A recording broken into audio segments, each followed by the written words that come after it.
It's a Thursday. It's also the 19th of September, 2019. Oh, I didn't realize there's so many nines in the date today. The 19th of the 9th month of 2019. Is it 9:19 in the morning yet? You have not, to make note of that. I have to. You have to. I have to, yeah, check. I'll be gone. I'll be listening to make sure that you remember. 이따가 9시 19분이 되면 다시 한번 시간과 날짜 알려드리도록 하겠습니다. Well, you're listening to Morning Special and Steve Hatherley is with me in this studio. Messages are continuing to pour in. Oh my goodness, let's take a look at a few of them. 임경훈 님이요. 스티브 선생님 컴백하셨다니 기쁨에 흥분을 감출 수가 없습니다. 웃음이 피식피식 새어나와요. 쌤보다 더 이 자리를 빛내주실 분은 없답니다. Welcome back with open arms. Thank you very much. I kind of feel like a K-pop singer this morning who hasn't released who hasn't released an album in 4 years, but now it's the comeback. 오늘 스티브 헤들리의 인기는 거의 뭐 BTS 수준이라고 해도 될까요? I don't think anybody's as popular as BTS, right? 네, 그렇습니다. Well, this person says, no one is better suited for this show than you. So that's another lovely compliment there. Very, very kind. 네. How about this from Son Yoon Ji? It says, Steve, welcome back. I've been listening to you since you hosted Power English. Wow. When was that? I think it was 2005 or 2006. Wow. It was with Sid. You know Sid Kim? Yeah. Sid and I had an absolute blast on Power English. And I still think that you can see the video of Sid and I probably somewhere out there performing a rap together. A what? It's called Power English Rap. Was it for the younger concert? Yeah, it was. It was for one of the EBS summer concerts. So if you're in front of your computer right now and you're not looking up anything, search on YouTube Power English Rap, and you'll go back to that year and you'll see Dr. Sid Kim and I performing that rap. It was. Do you remember it? The rap itself. Yeah, the rap. The lyrics escape me right now. Okay. Yeah. Such a shame. As you study through with your English textbooks, you know who wrote that? Who? Part of it, Young Kim. Really? Who is now he used to be a rapper. Who used to be a rapper and who is now living in California with his lovely wife and children and doing very well, by the way. If you 예전에 그 샵 멤버였던 래퍼 영킴 씨가 써준 가사를 랩으로 하셨군요. Was he happy with your performance? I don't know. I was afraid to ask. So that goes back a long time. Thank you, Yoonji Shi, for your message. 네. Well, keep those messages coming in. And the answer to the quiz, again, I must stress, we have 5 vitamin C sets prepared for you in the first hour. But in the meantime, we must get the show going as well. So let's take a look at our news focus stories. 자, 그러면 첫 번째 뉴스 포커스 살펴보겠습니다. 마이크 펜스 미국 부통령이 대만과 단교를 선언한 남태평양 솔로몬 제도 정부의 결정에 반발해 솔로몬 제도 총리와의 만남을 거부한 것으로 알려졌습니다. Let's listen to the story. A senior U.S. official on Tuesday reported that U.S. Vice President Mike Pence, who was slated to meet with the leader of the Solomon Islands, Prime Minister Manasseh Sogavare, has now canceled those plans following the Pacific Islands' decision to discontinue its relationship with Taiwan in favor of China. Sogavare has apparently stressed the island's need for help in infrastructure development, and ahead of its decision, China had dedicated $8.5 million in development funds. With the Solomon Islands decision, only 16 countries now have formal ties with Taiwan, many of which are smaller, less developed countries in Central America and the Pacific. Okay, so Washington is siding with Taiwan, it seems, because it's saying we're not going to meet with the Prime Minister, I think, of the Solomon Islands. Of the Solomon Islands. And this invitation goes back a few months, I believe, and now it seems like it's not going to happen. And the American government has been critical of China, saying, I forget the term that they use, but basically what they're saying is that China will offer aid to a country, in this case $8.5 million, but in the future they are going to use that for their own gain. There are other videos that you can watch on the internet that kind of support that idea, or not. Right. I'm not saying whether it's true or not, it's just kind of an accusation that certain groups seem to make. make. But regardless, the decision has been made, and now the Solomon Islands, they will be with China. And they were, I understand, one of the biggest countries that had official ties with Taiwan, and that's going to obviously affect Taiwan. Now, in the first paragraph here, it says that the U.S. Vice President was slated to meet with the leader of the Solomon Islands. That's right. A senior U.S. official said U.S. Vice President Mike Pence was slated to meet with the leader of the Solomon Islands. It's not going to happen now. But what it means is slated to meet. It's a very formal way of saying scheduled to meet. Think of the Stone Ages, a slate of rock. And if you're going to make a schedule, then you might set it in there. You might write it in there. Yeah. And maybe that's where that expression comes from. It's funny that it comes from a prehistoric background, but it's very formal. Yeah, that's very true. And it's so formal that you would not use this casually, even though it has kind of a casual meaning, scheduled. If Sue and I are scheduled to have dinner on Friday night, and you ask me, Steve, are you busy Friday? I wouldn't say, yes, I'm slated to have dinner with Sue. Unless I was the president or something. But then I would ask, why are you having dinner with me? Why can I not have dinner with you, Steve? You'll hear it in the news about formal meetings and greetings and dinners and things like that, but casual use between friends, we don't use it. 맞아요. slated to 그러면 뭐 할 예정이다라는 아주 공식적인 표현이기 때문에 친구 간에 밥을 먹을 때 쓰는 그런 정도 표현은 아니고요. 이렇게 두 정상 간에, 정상은 아니지만 뭐 vice president와 Solomon Islands Prime Minister 등등 어느 정도 좀 위치가 있는 분들 간의 만남에서 쓸 수 있는 표현 내지는 뭐 어떤 공식적인 자리를 얘기할 때 할 예정이다라는 뜻입니다. And the reason that this meeting is now canceled is because of the Pacific Islands decision to discontinue its relationship with Taiwan. This one's pretty easy to figure out, I think, because if you break up the words, then you have dis and continue. Obviously, we know what continue means. It means to carry on. So discontinue has the opposite meaning. You will not be carrying on with this relationship. 그렇죠. 단교한다는 뜻으로 여기서 쓰였고요. Let's look at just one more expression here. Only 16 countries now have formal ties with Taiwan. Yeah, formal ties. You're going to see this expression over and over and over again when you're reading the news. Yeah. Yeah, and what does it mean? It means official ties. It's another way to put it. When two countries are dealing with each other, they have a relationship. Economically speaking, culturally speaking, then you could say, okay, we have that nice relationship. We have nice formal ties. And I guess you could replace it with the expression official ties as well. 그렇죠. 이제 공식적인 어떤 관계를 뜻하는데 여기서는 수교를 뜻합니다. 이제는 대만과의 수교를 맺은 나라가 16개국으로 줄어들었습니다. Okay, let's go on to our second news-focused story now. 미국 뉴욕주에서 가양 전자담배 판매가 금지됐습니다. 청소년 흡연율을 높이는 주범이라는 이유 때문인데요. 미국에서 가양 전자담배 판매를 금지한 곳은 뉴욕주가 처음입니다. Let's listen to this second story. An emergency ban of all vaping products with flavors outside of the tobacco and menthol range has been approved by the New York State Department of Health's Public Health and Health Planning Council. The Center for Disease Control reported recently that 27.5% of U.S. high school students have used an e-cigarette within the last 30 days, with nearly 60% of those who vaped reported use of fruit, menthol, and mint flavors. Other recent research published in the Journal of the American Medical Association showed that vaping among adults aged 18 to 24 shot up 46% from 2017 to 2018, and that the trend has been popularized by flavored vaping products. Following a 2-week grace period, the ban will be enforced beginning October 4th.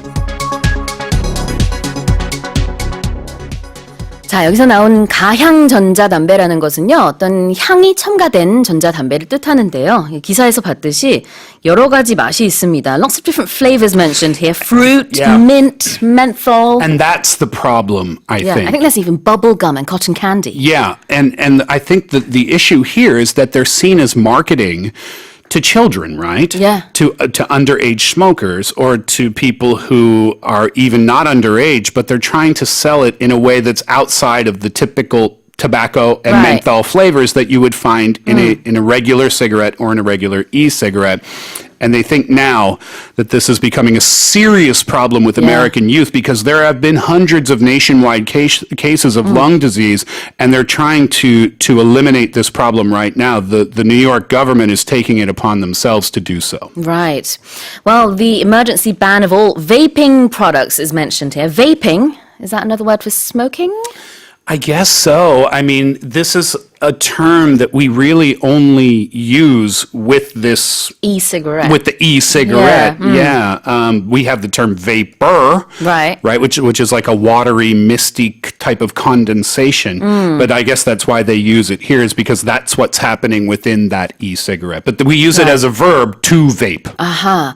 여기서는 이제 vaping products라고 했는데요. 말 그대로 하면은 우리가 뭐 흡수하는 아니면 이렇게 뭔가 코로 입으로 이렇게 흡수하는 그런 제품이라는 뜻이 있지만 사전적인 의미는 그렇고요. 기사의 내용상 이것은 전자담배, 특히 가향 전자담배를 뜻합니다. And it also says here that the number of teenagers and people in their 20s aged between 18 and 24, who were smoking e-cigarettes shot up. Yeah, this is an alarming statistic, isn't it? That vaping among that age group increased 46% in 1 year. In 1 year. 2017 to 2018, 18 to 24-year-olds, it shot up 46%.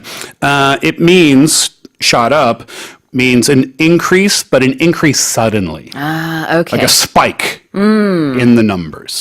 갑자기 숫자가 커질 때 shoot up, 여기서는 과거로 shot up라고 얘기할 수 있습니다. Yeah, that's right. You could say, for example, the number of single households in Seoul was at 14% in the year 1999, but as of 2019, that number has shot up to 33%. Those aren't real statistics.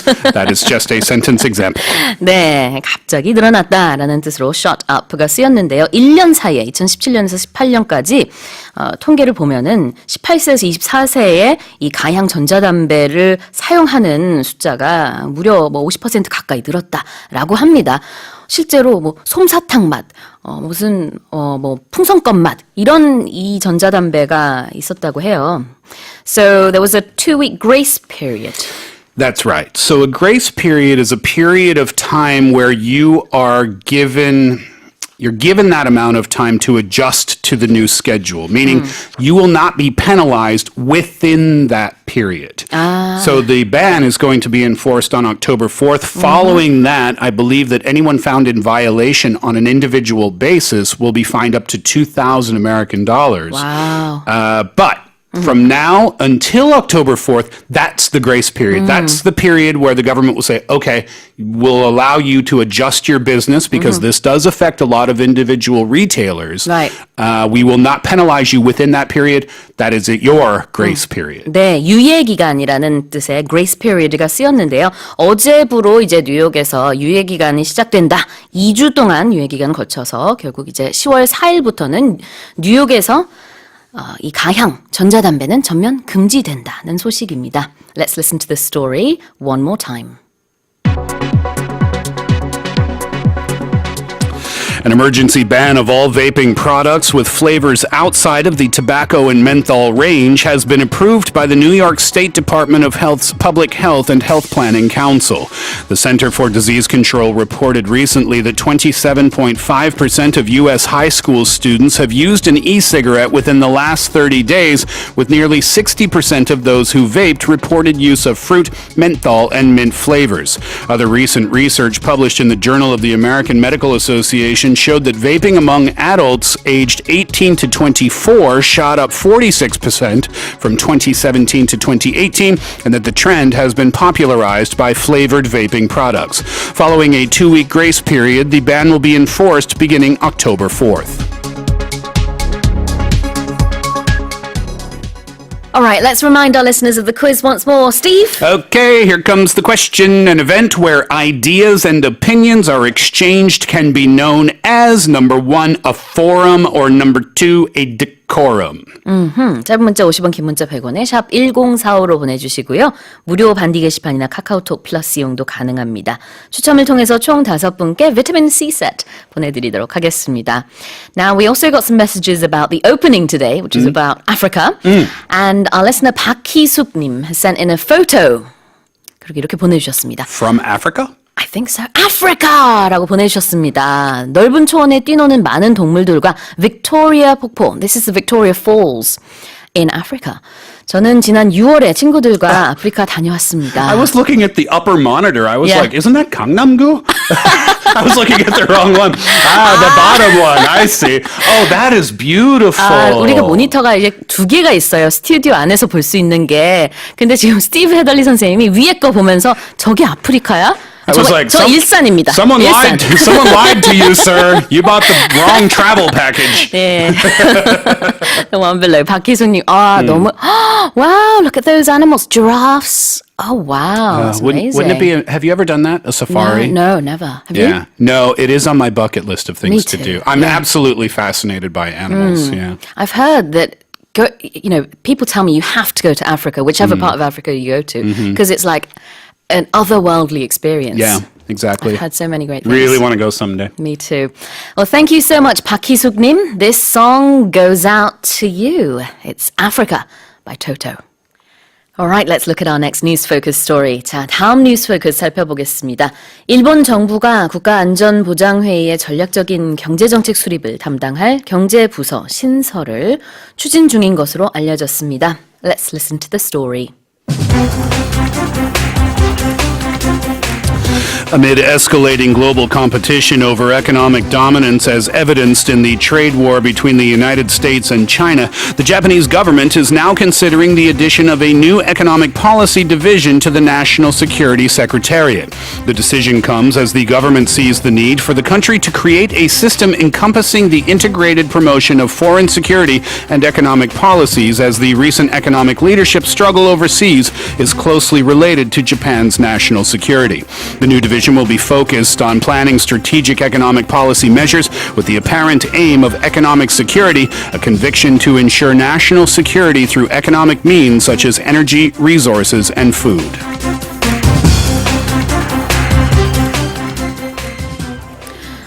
And as mentioned there, we're looking at Japan's latest move with all of the economic spats going on and national security being one of their key concerns as well. Now let's look at the article. Amid escalating global competition, escalating like an escalator. Yeah, exactly. And that's the easiest way to remember this expression. So the sentence is, amid escalating global competition over economic dominance.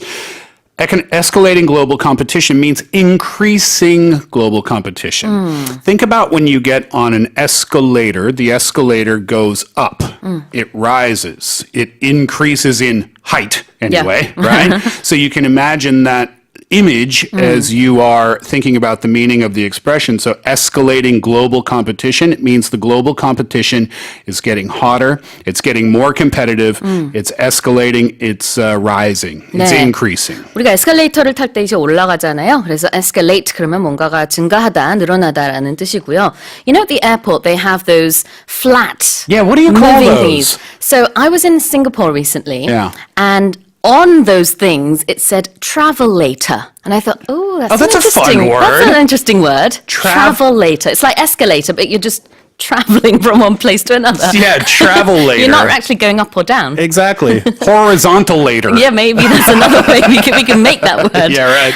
네, 저도 그렇게 우리는 moving walk라고 하잖아요. The Konglish term for that is the moving walk. I've never known what to call that. Yeah, actually. me neither. Yeah. But that's what they call it there, and I don't know what it's in other countries, but I'm just going to go with that. So I like it. 갑자기 생각났습니다. 자, 그래서 escalating global competition, 국제적인 경쟁이 이렇게 증가하고 있는 가운데, the competition is over economic dominance. Yeah. Dominance comes from the word dominate, and it means to be superior, for one to be superior over the other. So if two countries or two teams are in competition and team A wins the game or wins the match 25-2. That's the score. Team A dominated Team B, meaning the competition wasn't even close. And dominance comes from that word. If Sue and I play ping pong together, for example, and I won the last game, 10-1, I might say, I am going to continue my dominance over you. 네, 명사로서 dominance는 우세라는 뜻이고요. 동사로 쓸 때는 뭔가 압도하다라는 뜻으로도 쓸 수 있습니다. 이 경쟁 속에서 일본이 살아남기 위한 그런 움직임으로 보이네요.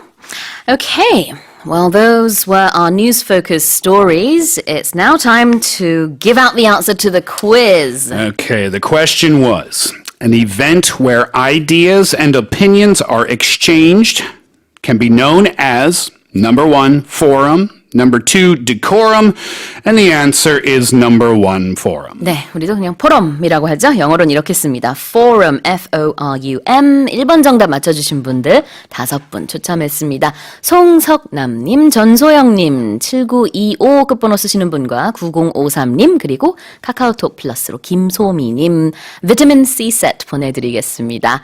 Well, once again, welcome to the show, and Are we done? you. We are done. You're not done. Well, I'm not. No. I'm done. That goes by very quickly, doesn't it? Yeah. Yeah. It does. That's a lot of fun. Thank you once again for having me back. Thank you, Sue, for welcoming me back. Thank the team again for having me back. And of course, most importantly, our listeners, it's great to be here and it's great to start communicating early in the morning when people get up and get on their way to work. I love it. It's great. We're looking forward to having you back on the show tomorrow as well. Me too. All right. Have a good day. And taking us into hour 2 now is a song by Creedence Clearwater Revival. It's Bad Moon Rising. And in hour 2, we have our movie segment with Mike coming up.